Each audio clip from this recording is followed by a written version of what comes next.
Hello hi welcome back. Appreciation note എഴുതാൻ നമുക്കറിയാം, കാരണം നമ്മൾ 10ാം ക്ലാസ്സിൽ ഒരു 5-6 പോയിന്റ്സും പഠിച്ചിട്ടുണ്ട്. അതിൻ്റെ ഒക്കെ അപ്രിസിയേഷൻ എഴുതാനും നമ്മൾ പഠിച്ചിട്ടുണ്ട്. പക്ഷേ 11th വരുമ്പോൾ ഇവിടെ ഒരു ട്വിസ്റ്റ് ഉണ്ട്. ഈ ട്വിസ്റ്റ് എന്താണെന്ന് വെച്ചാൽ, നമുക്ക് ഫെമിലിയർ ആയിട്ടുള്ള ഒരു പോയത്തിൽ നിന്നല്ല നമ്മളോട് എന്ത് ചോദിക്കാൻ വേണ്ടി പോകുന്നത്, അപ്രിസിയേഷൻ നോട്ട് ചോദിക്കാൻ വേണ്ടി പോകുന്നത്. ഈ ക്വസ്റ്റ്യൻ വരുന്നതില്ലേ, ക്വസ്റ്റ്യൻ പേപ്പറിൻ്റെ അവസാനത്തിൽ ഒരു 8 മാർക്കിന് അല്ലെങ്കിൽ ചിലപ്പോൾ 10 മാർക്കല്ലേ, 8 മാർക്കിനെ ചോദിക്കുള്ളൂ മിക്കവാറും. 8 മാർക്കിന് നമ്മൾ പേടിപ്പിക്കാൻ പോകുന്ന, നമ്മളെ ഞെട്ടിപ്പിക്കാൻ പോകുന്ന ഒരു ക്വസ്റ്റ്യൻ ആയിരിക്കും അപ്രിസിയേഷൻ നോട്ട്. അതും അൺഫെമിലിയർ ആയിട്ടുള്ള ഒരു പോയത്തിൽ നിന്നായിരിക്കും. അതുകൊണ്ടാണല്ലോ നമ്മൾ ഞെട്ടുന്നത്. അപ്പോൾ എന്ത് പോയം വരുന്നുള്ളത് നമുക്ക് ഒരിക്കലും പറയാൻ വേണ്ടി പറ്റൂല.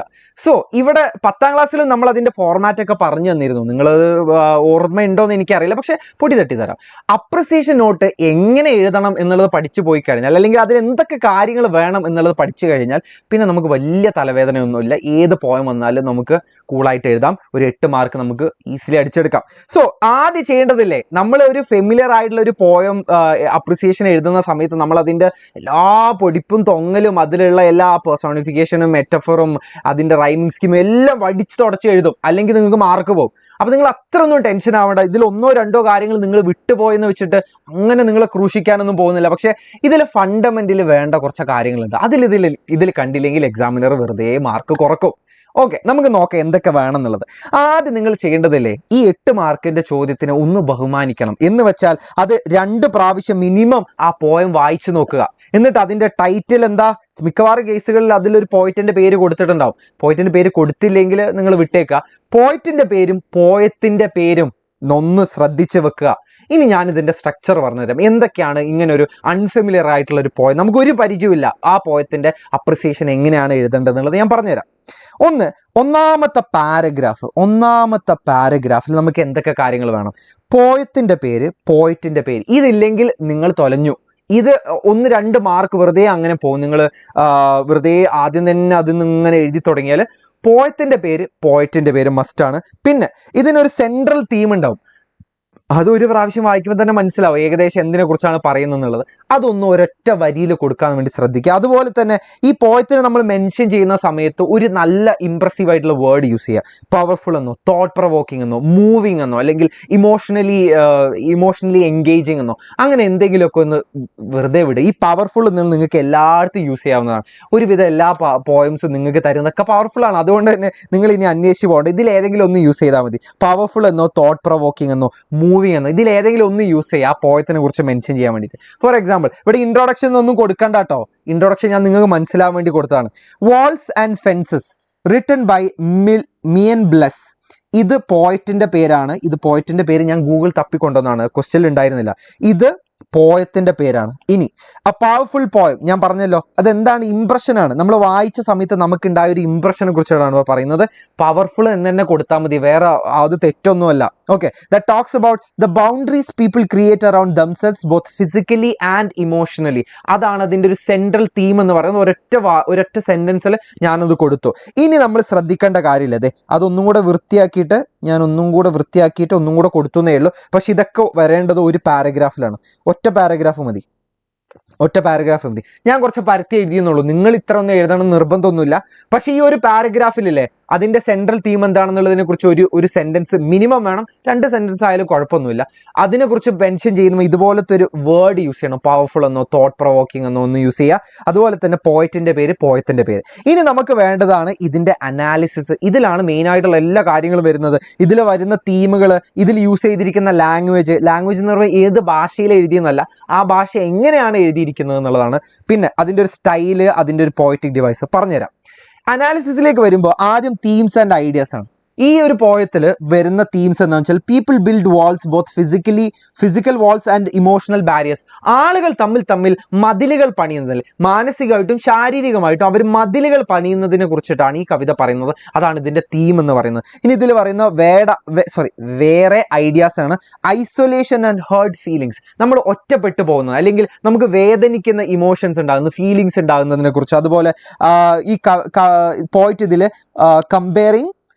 compare the present situation with the time in the past where there are no walls and people lived peaceful together. ആളുകൾ സമാധാനത്തോടെ ജീവിച്ചിരുന്ന ഒരു പാസ്റ്റിനെ കമ്പയർ ചെയ്തുകൊണ്ടാണ്, എന്തുകൊണ്ടാണ് ഇപ്പോൾ ആളുകൾ തമ്മിൽ ഫിസിക്കലും ഇമോഷണലും ആയിട്ടുള്ള വാളുകൾ തമ്മിൽ പണിയുന്നു എന്നുള്ളൊരു ക്വസ്റ്റ്യൻ അല്ലെങ്കിൽ ഒരു കമ്പാരിസൺ ഇതിലുണ്ട്. ഇതാണ് ഇതിൻ്റെ തീമും ഐഡിയാസും. ഖത്തം, തീർന്നു. ഇനി ഇതിൽ യൂസ് ചെയ്തിരിക്കുന്ന ലാംഗ്വേജ് എന്ന് പറയുമ്പോൾ ഒരു പാരഗ്രാഫ് എഴുതണോ? വേണ്ട, ഇത്രയും എഴുതിയാൽ മതി. The language of the poem is simple but strong. മിക്കവാറും പോയിംസിലെ നിങ്ങൾക്ക് തരുന്ന എല്ലാ പോയിംസും സിമ്പിൾ ആൻഡ് സ്ട്രോങ് ആയിരിക്കും. കാരണം നിങ്ങൾക്ക് വായിച്ചാൽ മനസ്സിലാവാത്ത ഷേക്സ്പിയറിന്റെ സോണറ്റ് ഒന്നും നിങ്ങൾക്ക് 8 മാർക്കിന് ചോദിച്ചു കഴിഞ്ഞാൽ നിങ്ങൾക്ക് എഴുതാൻ പറ്റില്ല. അതുകൊണ്ട് സിമ്പിൾ ആയ സ്ട്രോങ് ആയ പോയിംസേ നിങ്ങളോട് ചോദിക്കുള്ളൂ. അപ്പോൾ ഇങ്ങനെ എഴുതണം, the language of the poem is simple but strong. അതിനെ സബ്സ്റ്റാൻഷിയേറ്റ് ചെയ്യാൻ അല്ലെങ്കിൽ അതിനൊന്ന് ഉദാഹരിച്ച് പറയാൻ വേണ്ടിയിട്ട് 1-2 വേർഡ്സ് ഒക്കെ പറയാം അല്ലെ. ഇങ്ങനെ വരികളൊക്കെ കൊടുത്തിട്ടുണ്ട്, അത് സിമ്പിൾ ആണ് പക്ഷെ പവർഫുൾ ആണ് എന്നുള്ളത് കൊടുക്കുക. എടാ, ഇങ്ങനത്തെ പോയിംസേ നിങ്ങൾക്ക് വരുള്ളൂ. അതുകൊണ്ട് ഈ 1-2 കാര്യങ്ങൾ നിങ്ങൾ അങ്ങോട്ട് കാണാതെ പോയി പഠിക്കുക. പിന്നെ ഇതിന്റെ ഒരു സ്റ്റൈൽ എന്ന് പറയുമ്പോൾ അല്ലേ, ഇതിനൊരു റിതം ഉണ്ടോ? സ്റ്റാൻസ 4 വരിയിലാണോ എഴുതിയത് എന്നുള്ളതൊക്കെ നോക്കുക. അങ്ങനെ അല്ലാന്നുണ്ടെങ്കിൽ നമുക്ക് പറയാം ഇതിനൊരു റെഗുലർ റൈമോ റിതം ഒന്നുമില്ല, പാറ്റേൺ ഒന്നുമില്ല. ഇനി അതല്ലാന്നുണ്ടെങ്കിൽ നമുക്ക് എന്ത് പറയാം? സ്റ്റാൻസ വൈസ് ആണ് ഇത് എഴുതിയത്. 4 വരിയിലാണ് എഴുതിയെന്നുണ്ടെങ്കിൽ 4 ലൈൻസ് ആണെന്നുണ്ടെങ്കിൽ അവിടെ നമുക്ക് പറയാം സ്റ്റാൻസ ആയിട്ടാണ് എഴുതിയത്. ഇനി നിങ്ങൾ അതിന്റെ റൈമിംഗ് സ്കീമും കൂടെ നോക്കുക. ഇപ്പൊ AB എന്നോ ABCB എന്നൊക്കെയാണ് അതിന്റെ റൈമിംഗ് സ്കീം എന്നുണ്ടെങ്കിൽ നമുക്ക് പറയാം അവിടെ ഒരു റൈം ഉണ്ട്, അവിടെ ഒരു റിതം ഉണ്ട് എന്ന് നമുക്ക് പറയാം. ഇനി ആ വരികൾ എങ്ങനെ എഴുതിയിരിക്കുന്ന സ്റ്റാൻസയിലാണോ ഷോർട്ട് ലൈൻസിലാണോ എന്നുള്ളതൊക്കെ കൊടുക്കുക. അതാണ് സ്റ്റൈല്, വേറൊന്നുമില്ല. വേറൊന്നും യൂസ് ചെയ്യുന്നില്ല. പിന്നെ നമുക്ക് പോയറ്റിക് ഡിവൈസുകൾ ഒന്ന് സൂക്ഷ്മമായി നോക്കുക. ഇവിടെ മെറ്റഫർ, കോൺട്രാസ്റ്റ്, റെപ്പിറ്റേഷൻ, അങ്ങനെ പോയറ്റിക് ഡിവൈസുകൾ വരുന്നുണ്ട്. ഏറ്റവും സിമ്പിൾ ആയിട്ടല്ലേ വിഷ്വൽ ഇമേജസ് അല്ലെങ്കിൽ ഇമേജറികൾ നോക്കുക. പെർസോണിഫിക്കേഷൻ നോക്കുക. ഇത് ഈ പറഞ്ഞ സാധനങ്ങൾ എല്ലാത്തിലും ഉണ്ടാവും. അല്ലെങ്കിൽ ഒന്നെങ്കിൽ മെറ്റഫർ അല്ലെങ്കിൽ സിമിലി എന്തായാലും ഒരു പോയത്തിൽ ഉണ്ടാവും. എന്നാലേ നമുക്ക് ആ പോയറ്റിക് ഡിവൈസ് എഴുതാൻ വേണ്ടി പറ്റുള്ളൂ. കണ്ടോ, ഇവിടെ മെറ്റഫർ ഓൾറെഡി കൊടുത്തിട്ടുണ്ട്. പെർസോണിഫിക്കേഷൻ മിക്കവാറും കേസുകളിൽ ഉണ്ടാവാറുണ്ട്. ഇനി വിഷ്വൽ ഇമേജറി എന്തായാലും ഉണ്ടാവും. വിഷ്വൽ ഇമേജറി അല്ലെങ്കിൽ ഓൾഫാക്ടറി ഇമേജറി, ടാക്ടൈൽ ഇമേജറി, ഏതെങ്കിലും ഒന്ന് അതിൽ എന്തായാലും ഉണ്ടാവും. അതൊന്ന് നോക്കിയെടുത്ത് എഴുതുക. അത്രയേ ഉള്ളൂ.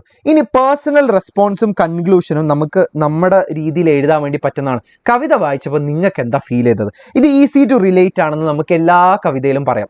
ഏത് കവിത ചോദിച്ചാലും നമുക്ക് പറയാം it is easy to relate. അതിനെന്തെങ്കിലും ഒരു കാരണം എഴുതി വെക്കുക. അതിൻ്റെ തീം തന്നെ തല തിരിച്ചെടുത്ത് എഴുതി കഴിഞ്ഞാൽ ഇന്ന കാരണം കൊണ്ടാണ് നമുക്ക് എല്ലാവർക്കും അത് റിലേറ്റ് ചെയ്യാൻ പറ്റുമെന്ന് പറയാം. The idea that some of the walls are just in our minds is powerful reminder of how we sometimes create our own problems. ആളുകൾ മാനസികമായിട്ടാണ്, there is a mental barrier or mental wall between people, that's why it is relatable എന്നൊക്കെ നമുക്ക് പറയാം. കവിത വായിക്കുന്ന എല്ലാവർക്കും അത് relatable ആണെന്ന് പറഞ്ഞാൽ മതി. അങ്ങനെയാണ് നമുക്ക് വായിച്ചപ്പോൾ നമുക്ക് ഫീൽ ചെയ്തത് നിങ്ങൾ അങ്ങോട്ട് തട്ടിവിടുക. ഇനി അവസാന കൺക്ലൂഷൻ കൊടുക്കുക. Walls and Fences is a poem that makes us think about emotional walls that build around us. ആ പറഞ്ഞ കാര്യങ്ങൾ തന്നെ ഒന്ന് കൺക്ലൂഡ് ചെയ്യാൻ വേണ്ടി പറയാം.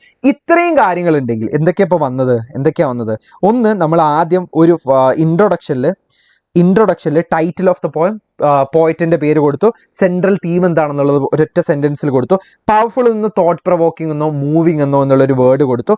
അനാലിസിസിൽ തീം ഐഡിയാസ് അത് ഒരൊറ്റ പാരഗ്രാഫിൽ എഴുതുക. ലാംഗ്വേജ് സിമ്പിൾ ആൻഡ് സ്ട്രോങ് എന്ന് മാത്രം എഴുതിയാൽ മതി. പിന്നെ അതിന് ഉദാഹരണം പറയാൻ വേണ്ടിയിട്ട് 1-2 വരികൾ അങ്ങോട്ട് കൊടുക്കുക. ഫോർ എക്സാമ്പിൾ എന്ന് പറഞ്ഞിട്ട് 1-2 വരികൾ കൊടുക്കുക. This is simple and strong എന്ന് എഴുതിയാലും മതി. സ്റ്റൈൽ എഴുതുന്ന സമയത്ത് അതിന് റിതം ഉണ്ടോ, റൈം ഉണ്ടോ, റൈമിംഗ് സ്കീം ഉണ്ടോ, സ്റ്റാൻസ വൈസ് ആണോ എഴുതിയത് എന്നുള്ളത് നോക്കുക. പോയറ്റിക് ഡിവൈസുകൾ ഈ വിഷ്വൽ ഇമേജറികൾ എന്തായാലും വിഷ്വൽ ഇമേജറികൾ എന്തായാലും അതിലുണ്ടാവും.